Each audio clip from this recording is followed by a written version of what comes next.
민주당의 이번 대선 경선 결과는요. 이재명 후보뿐 아니라 민주당 내 갈등으로까지 이어졌습니다. 좀 사진 하나 보여드리도록 하겠습니다. 조국 전 장관의 책인데 이 어쩐 일인지 이 가스레인지 위에서 불에 태워지고 또 다른 사진은 이 이어지는 사진은 아마 찢겨지는 사진이 있을 겁니다. 자, 보십시오. 자, 민주당 지지자라고 밝힌 이 사람은 본인이 책을 50권 정도 샀는데 그 정도 중에서 일부를 이렇게 찢었다. 격앙된 반응을 보이고 있습니다. 어떤 게 된 일인지 사건의 발단은 어제 그리고 그제 조국 장관의 SNS 글이 문제가 됐습니다. 이낙연 후보 승복으로 경선이 끝났으니 조롱과 비방은 멈춰달라는 글을 올렸는데 이낙연 전 대표의 지지층이 이를 두고 이재명 후보를 지지하는 거야? 이재명 후보를 지지하는 거 맞습니까? 이러면서 실망감을 표현하는 행동에서 이런 사진들을 찍어서 올렸다는 겁니다. 이런 현상을 교수님 어떻게 봐야 되는 겁니까? 정말 모든 그런 지지자들이 이런 상황인 건지 아니면 일부 극렬 지지자들이 이런 반응을 보이는 건지 좀 궁금하기도 하거든요.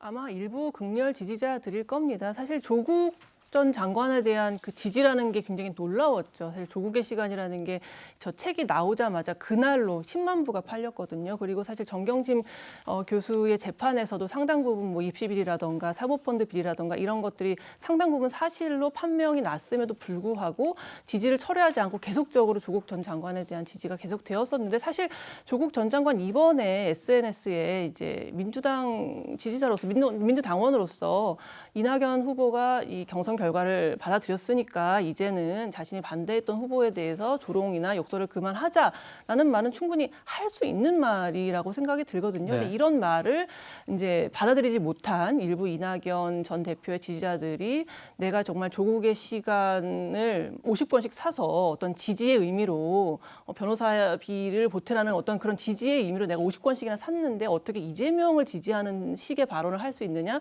참을 수가 없다. 이제 이래서 이제 극단적으로 저렇게 불에 태우거나 찢는 사진들을 올렸는데 사실 조국 전 장관이 한 번쯤 생각해 봐야 될 것은 지금까지 그렇다면 조국 전 장관을 지지했던 것은 많은 사람들이 조국 전 장관이 늘 옳기 때문이었던 것인가 그렇다기보다는 상당히 정치적 논리 때문에 그동안 조국 전 장관을 지지했던 것이구나라는 걸 아마 스스로 조금 깨닫게 되는 시간이 아니었을까 싶은 생각이 듭니다. 네. 이런 상황에서 이 화합에 어떤 책임이 있는 송영길 대표도 그 반응을 두고 도마에 올랐습니다. 그제 이낙연 전 대표의 지지자들의 행태에 대해서 이 악의적인 비난을 퍼붓고 있는데 이런 행태는 일배와 다를 바 없다. 스스로 반성하라. 이렇게 지지자들을 향해 일갈했습니다. 자, 그러자 이낙연 캠프는 아니 어떻게 당대표가 국민의힘 대변인 같다라는 이런 표현까지 했습니다. 한번 들어보시죠. 저는 당대표님이 패배한 후보의 선대위원장에게 국민의힘 대변인처럼 한다. 일배 같은 상황이다. 그런 형식으로 계속 대응하시는 것이 정말 원팀이나 합심되는 것에 도움이 될 것인가. 지지자분들의 마음을 다독이는 것이 지금 훨씬 더 필요한 것이 아닌가 싶습니다. 네, 당 대표가 이낙연 전 대표 측을 향해서 이 서른 의원이죠. 이 국민의힘 대변인 같다 이렇게 얘기한 것에 대해서 굉장히 지금 분노한 감정이 좀 느껴지기도 하는데 이재명 기자 그러면은 송영길 대표의 발언으로 이제 민주당 게시판이 굉장히 난리가 났다고 저희 들었습니다. 이 사퇴 청원까지 등장했다고 하던데 이 청와대 청원으로 올린 거죠. 삭제가 됐다고 하는데 이런 거는 원래 올리면 안 되는 겁니까? 비공개 처리됐죠. 최근에 청와대에서 정치적 대선을 앞두고 정치적으로 너무 민감한 것들을 이제 비공개 처리하겠다라고 밝힌 삭제가 적이 아닌 있고, 비공개 처리군요. 네. 비공개된 걸로 같은데 글쎄요, 저 송영길 대표의 발언은 좀 이해하기는 어렵죠. 그 마치 이재명 후보를 위해서 본인이 악역을 맡겠다고 생각하지 않는 이상은 사실 당 대표라고 하면 당연히 경선이 끝나고 나면 화합을 위해서 화합의 메시지를 내는 거고 통합의 메시지를 내는 게 너무 당연한데 약간 좀 뭐 일배라든지 뭐 국민의힘 대변인 같은 표현은 굉장히 좀 이해하기 어렵고 그게 아마 좀 이낙연 전 대표가 조금 전에 들은 것처럼 뭐 인격을 짓밟는다, 뭐 정치할 자격이 없는 짓이다 이렇게 표현한 것도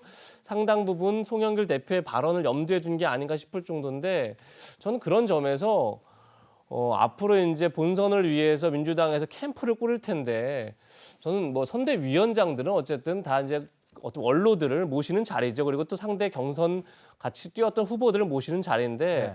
선대 본부장을 좀 뭐 박영선 전 장관 등을 염두에 둘 게 아니라 저는 오히려 이낙연 캠프에서 뛰었던 진짜 서른 의원이라든지 홍영표 의원이라든지 이런 의원들을 모시는 자리로 활용해야 하는 게 어쨌든 선대 본부장이라는 건 실질적으로 이제 캠프를 실질적으로 지휘하는 위치이기 때문에 저는 오히려 그런 것들을 민주당이 고민해야 되지 않을까 싶습니다. 네, 민주당에서는 이제 대선 체제로 바뀌면서 이낙연 전 캠프에 있던 이 의원들을 활용하는 방안도 지금 뭐 고민 중이라고 하니까요. 어떻게 될지 좀 지켜보겠습니다. 이런 가운데요. 경기관광공사 사장으로 내정이 됐던 그러다가 사퇴를 했죠. 이 황교익 씨가 이낙연 전 대표 지지층을 향해서 차라리 원팀 포함할 거면 나는 반대하겠다. 이런 글을 올리기도 했습니다. 그래서 굉장히 지금 논란이 되고 있는데 김병민 대변인님 이렇다면은 이 뭔가 갈등의 이 내용에 불을 지피는 격밖에 안 된다 이런 얘기도 나오고 있어요. 그러니까 누군가가 말릴 수 없는 상황으로 가게 되는 거죠. 그러니까 황교익 씨가 경기관광공사 사장으로 내정됐을 때 이낙연 전 대표 측과 세게 충돌을 하게 됩니다. 그러면서 말의 수위가 한 단계, 두 단계 높아지게 되니까 결국 이해찬 전 대표가 나서고 김어준 씨가 막 수습에 나서기 시작하면서 겨우 사건을 봉합하고 황교익 씨가 뒤로 물러나게 됐던 상황이 바로 얼마 전의 얘기인데요.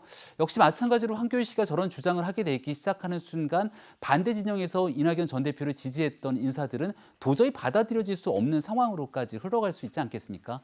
거듭 말씀드리지만 지금 일어나고 있는 이 갈등 국면도 아직 검찰의 수사가 이재명 지사를 향해서 본격적인 상황이 시작되지 않은 겁니다. 만약 특검이 도입되거나 검찰의 수사가 이재명 지사를 향해서 더 거침없이 진행이 시작되게 된다면 이런 갈등 구도는 더 커질 수밖에 없지 않을까 생각이 되는데요. 아무튼 유심히 좀 지켜볼 대목이 아닌가 싶습니다. 네, 민주당의 내용이 어떻게 뭐 화합장으로 변할지 한번 지켜보도록 하겠습니다.